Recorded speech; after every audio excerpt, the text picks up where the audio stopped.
शांति।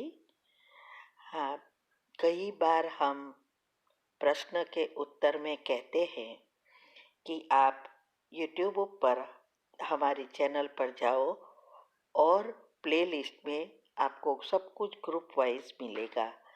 लेकिन कईयों की कंप्लेन होती है कि हम उसको प्लेलिस्ट में जाने का समझ नहीं आ रहा है और या नहीं जा रहे हैं।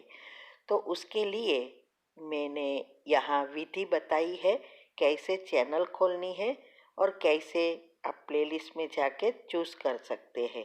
तो प्लीज़ ये विधि फॉलो करो। ओम शांति। अगर आपको मेडिटेशन और हेल्थ की बातों को अच्छी रीति समझना है तो यूट्यूब चैनल है शिव शक्ति मेडिटेशन बीके कुसुम, फिर सब्सक्राइब करेंगे और जो लक्ष्मी नारायण का आइकॉन है उस पर टच करेंगे तो हमारी चैनल खुल जाएगी। वहाँ प्लेलिस्ट में आपको सब कुछ ग्रुप वाइज मिलेगा। साथ साथ लाइक शेयर और कमेंट भी कीजिए, इससे आपका दुआ का खाता बढ़ेगा, बुद्धि का ताला खुलेगा और आप जल्दी जल्दी आगे बढ़ सकोगे। ओम शांति। ओम शांति। आपका प्रश्न है, कल महाशिवरात्रि थी। मास में अमावस्या के दिन क्या उसी दिन शिव परमात्मा ने ब्रह्मा के तन में आधार लेकर ज्ञान दिया था? उत्तर है नहीं।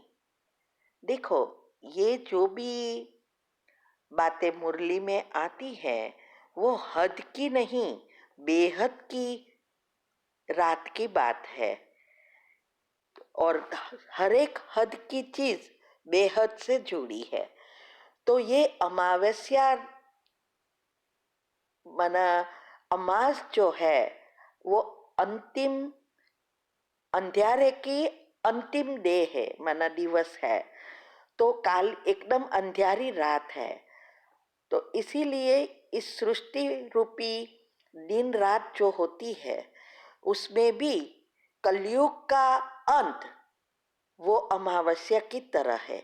जब सृष्टि का विनाश नजदीक है, सभी आत्माएं तमोप्रधान हो गई होती है और इसमें आत्मा की शक्ति सभी में कम हो जाती है, तब परमात्मा को इस सृष्टि पर अवतरित होना पड़ता है, फिर से दिन से रात रात से दिन बनाने के लिए। तो इसीलिए बताया है कि अमावस्या के दिन आए, लेकिन ऐसा नहीं है। ठीक है। ओम शांति। का प्रश्न है, शिवरात्रि के दिन पूरे भारत में हरिद्वार से गंगा जल कावड़ में 200 किलोमीटर पैदल लाकर शिवलिंग पर चढ़ाते हैं। इसका क्या रहस्य है?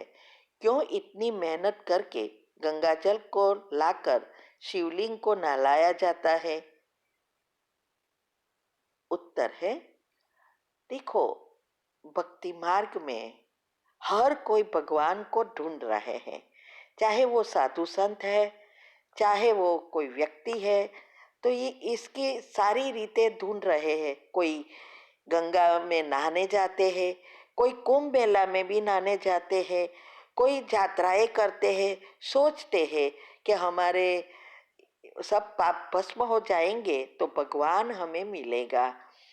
तो इसमें आप देखते हो साधु संत भी नहाने जाते हैं कुंभ मेला में, गंगा में। इसका मतलब यहाँ कोई भी व्यक्ति मनुष्य पवित्र है नहीं। पवित्र बनना चाहते हैं, पाप कर्म को भस्म करना चाहते हैं और भगवान को प्राप्त करना चाहते हैं। ये हर एक मनुष्य आत्मा की इच्छा होती है। तो यहाँ भी ये भी एक ऐसा पर्व ही है, क्योंकि शिवरात्रि के दिन सब जानते हैं कि शिव परमात्मा इस सृष्टि पर आए, लेकिन उसमें शंकर जी का नाम डाल दिया तो वो सोचते हैं वो भी शरीरधारी है। वास्तव में स्थूल गंगा जल की बात ही नहीं है, ये ज्ञान गंगा। तो परमात्मा ने आके हमें ज्ञान दिया। तो ये ज्ञान रूपी पानी में हमें नहाना है, ज्ञान को जीवन में धारण करना है, और इस धारण करके हमें उसको उसके ऊपर बलि चढ़ना है। इसके लिए हमने कितनी बार बताया है और यूट्यूब ऊपर भी रखा है, 7 पत्ते का बिली पत्र माना बलि चढ़ना और 11 करनी, इससे ही भगवान की प्राप्ति होती है। लेकिन वो भक्ति मार्ग वाली नहीं, वो तो हर साल करते हैं, लेकिन किसी को भी भगवान नहीं मिले। तो इसीलिए मेरा चिंतन अभी तो यही है, बाद में मैं चेक करके बताऊंगी कि वास्तव में वो क्यों ऐसा करते हैं। तो शिवलिंग पर हमें बलि चढ़ना है, हमारे तन मन धन संबंध संपर्क समय संकल्प श्वासोश्वास और स्वप्न शुद्ध पवित्र।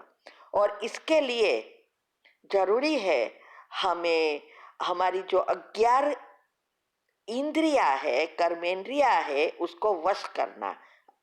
तो 5 कर्मेंद्रिया, 5 ज्ञानेंद्रिया और एक मन, और मन ही सबका राजा है। उसको परिवर्तन करेंगे तो सब कुछ कंट्रोल में आ जाएगा। तो ये बहुत बड़ा रहस्य है। वैसे भी कहते हैं ना कि पहाड़ों में से गंगा निकली, तो ये इसीलिए शायद वो हरिद्वार से गंगा जल लेकर जाते होंगे और उसके हिसाब किताब चुकतू करने के लिए पैदल चलते होंगे। लेकिन ऐसे कोई हिसाब किताब चुकतू नहीं होता है, और भगवान कभी भी ऐसी हमें तकलीफ नहीं देना चाहते।